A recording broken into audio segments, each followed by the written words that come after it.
A todos aqueles que estão assistindo esse vídeo, a graça e a paz de nosso Deus e Pai e de nosso Senhor Jesus Cristo esteja presente na sua vida, presente também na vida de sua família. Aqueles que acompanham esse estudo pelo meu canal do YouTube Mensagem Angelical e pelo meu Instagram, TikTok, Kawaii, Leônia Rufonseca, sejam todos bem-vindos e que Deus abençoe a sua vida.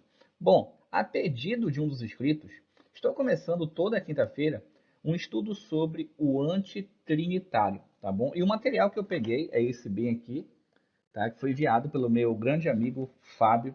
Meu irmão, que Deus te abençoe. Muito obrigado pelo seu material, por ter disponibilizado, tá bom? Vamos agora começar o segundo tema desse estudo. Deus quer te ouvir. Vamos iniciar.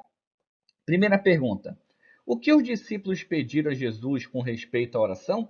Lucas 11, 1 diz assim: E aconteceu que, estando ele a orar num certo lugar, quando acabou, lhe disse os seus discípulos: Senhor, ensina-nos a orar, como também João ensinou a seus discípulos. Segundo, qual a oração modelo ensinada por Jesus? Vamos ver como Jesus nos ensinou a orar. Mateus capítulo 6, versículos 9 e 10, por enquanto, dizem assim: Portanto, vós orareis assim: Pai nosso, que estás no céu, santificado seja o teu nome. Venha o teu reino, seja feita a tua vontade, assim na terra como no céu. Bom, aqui está dizendo que no começo da oração devemos engrandecer a Deus, glorificá-lo, porque ele é digno de toda honra, toda glória e todo louvor. Segundo, devemos pedir o reino de Deus para a nossa vida. Devemos pedir que a vontade de Deus seja feita na nossa vida, como ele faz na terra e no céu. Mateus capítulo 6, versículos 11, 12 e 13 diz assim: O pão nosso de cada dia nos dá hoje. Perdoa-nos as nossas dívidas, assim como nós perdoamos aos nossos devedores. Não nos conduzas à tentação, mas livrai-nos do mal, porque o teu é o reino e o poder e a glória para sempre. Amém. Então nós devemos pedir para Deus a condição de ter o pão de cada dia, devemos perdoar as pessoas que nos ofenderam, as pessoas que nos magoaram, as pessoas que fizeram ou fazem mal à nossa vida, devemos perdoar essas pessoas, né? Que talvez estejamos devendo algo para elas também, e que Deus nos livre da tentação e do mal. Esse mal, no original, ele representa o próprio inimigo de nossas almas. Então, em nossas orações, devemos pedir para que Deus nos livre das tentações, nos livre do mal. Essa segunda parte, porque teu o reino, o poder e a glória para sempre. Amém. Em muitas Bíblias tem o parêntese, outras Bíblias não tem parêntese, e ainda não consegui, não tive tempo, na verdade, de verificar no original. Então, eu deixei esse versículo assim, tá bom? Desse jeito, quando eu for fazer o próximo estudo, eu coloco a observação do original. Vamos continuar. Deus ouve mesmo nossa oração? Ele está disposto a atendê-las? Mateus 7:7 e 7:8 dizem assim: Pedi, dá-se-vos-á, buscai e achareis, batei e abri-se-vos-á. Porque aquele que pede recebe, e o que busca encontra, e o que bate abri-se-lhe-á. Mateus 7, versículos 9, 10 e 11 dizem assim: E qual dentre vós é um homem que, pedindo o pão seu filho, lhe dará uma pedra? E, pedindo-lhe peixe, lhe dará uma cobra ou uma serpente? Se vós, pois, sendo os maus, sabeis dar boas coisas aos vossos filhos, quanto mais vosso Pai que está nos céus dará bens ao que lhe pedirem. Então Jesus fala que Deus, ele deseja atender a nossa oração. Só que, claro, não é toda oração que Deus ouve. Infelizmente, muitas denominações evangélicas ou religiosas cristãs, eles não entendem a oração.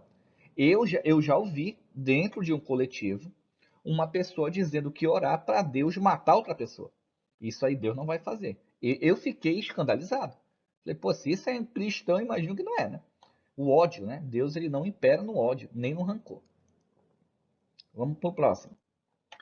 O que é necessário para recebermos o que pedimos em oração? Marcos 11, 24. Por isso vos digo que todas as coisas que pedirdes orando, crede receber e tê-las-ei. O que significa isso? Muitas pessoas não recebem o que pede porque não crê que Deus é capaz de fazê-las. Essa é uma das condições. Próximo.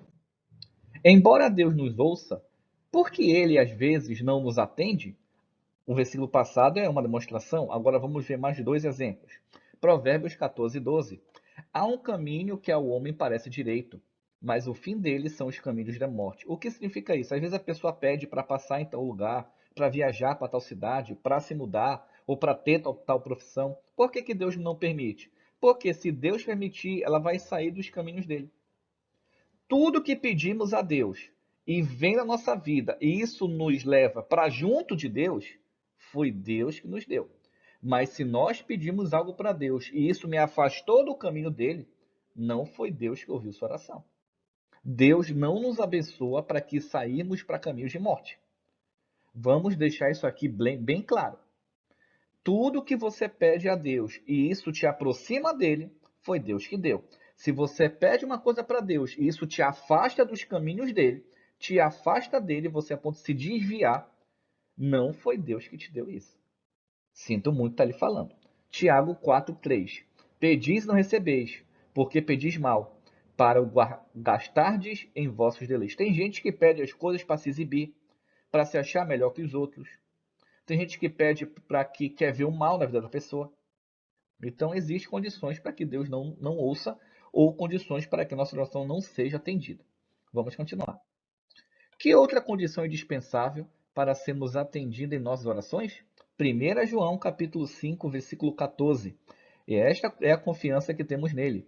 Se pedimos alguma coisa segundo a sua vontade, ele nos ouve. Muitas vezes, quando eu faço a minha oração a Deus, eu faço assim: Senhor, segundo a tua vontade, faça o teu querer. Eu peço algo e coloco isso logo depois. Porque mesmo que eu peço a oração ou nós pedimos em oração, temos que saber se isso é da vontade de Deus.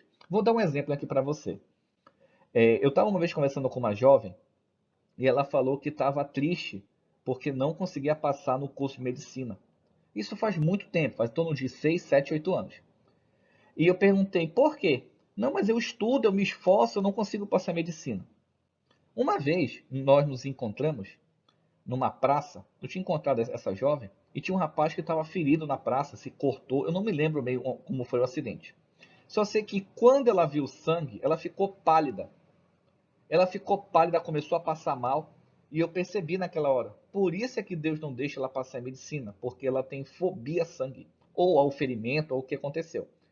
Passando uma outra vez fazendo compras, eu encontrei ela e falei, tu já pensou em trocar de curso? Falei do que tinha acontecido e tal. Ela falou, vou trocar de curso. E ela passou em outro curso em primeiro lugar geral na época. E depois ela veio perceber, realmente, Leone, a vontade de Deus não era que eu passasse medicina. E eu percebo hoje. Então, muitas vezes, nós damos, como diz o ditado, soco na ponta de faca, mas não compreendemos a vontade de Deus na nossa vida. Próxima pergunta. Sob que condições Jesus Cristo prometeu atender a todos os pedidos? A todos que sejam da vontade dele. João 15,7 diz assim: Se vós estiverdes em mim, e as minhas palavras estiverem em vós, pedireis tudo o que quiserdes e vos será feito. Por que muitas pessoas não têm oração atendida? Porque as palavras de Jesus não estão nela. Estão nela a tradição dos homens. Está na pessoa a religiosidade. O que pastor disse, o que tio disse, o que fulano disse, o que ciclano disse, o que não sei quem disse, menos Jesus. A pessoa sabe tudo de tudo quanto é gente estudiosa, mas de Jesus não sabe nada. Então não adianta. Próxima pergunta. Ordenou Jesus em que nome de quem somente devemos orar? João 14,13. E tudo quanto pedimos em meu nome eu farei, para que o Pai seja glorificado no Filho. Precisamos pedir ao Pai, em nome de Jesus, para que o Pai seja glorificado no Filho. Próxima pergunta. Qual era o costume de Jesus? E, despedida a multidão, subiu no monte para orar, à parte, e chegada já tarde estava ali só. Mateus 14, 23. Então percebemos que Jesus tinha o costume de orar sozinho. Então quer dizer que eu não posso orar com os irmãos? Não é isso. Mas Jesus tinha a sua intimidade pessoal para com Deus. Próxima pergunta. Que conselho nos dá a Bíblia quanto à oração? Orai sem cessar. 1 Tessalonicenses capítulo 5, versículo 17. Temos que orar todo o tempo. E para finalizarmos nosso segundo estudo, em que momentos do dia o salmista orava? De tarde e de manhã ao meio-dia orarei, e clamarei, e ele ouvirá a minha voz. Que possamos ter aprendido um pouco mais sobre essa visão. A você que pediu esse conteúdo, eu lhe agradeço. Que Deus abençoe e que nós possamos compreender cada estudo e cada visão, tá bom? Que Deus abençoe a todos. Um ósculo santo.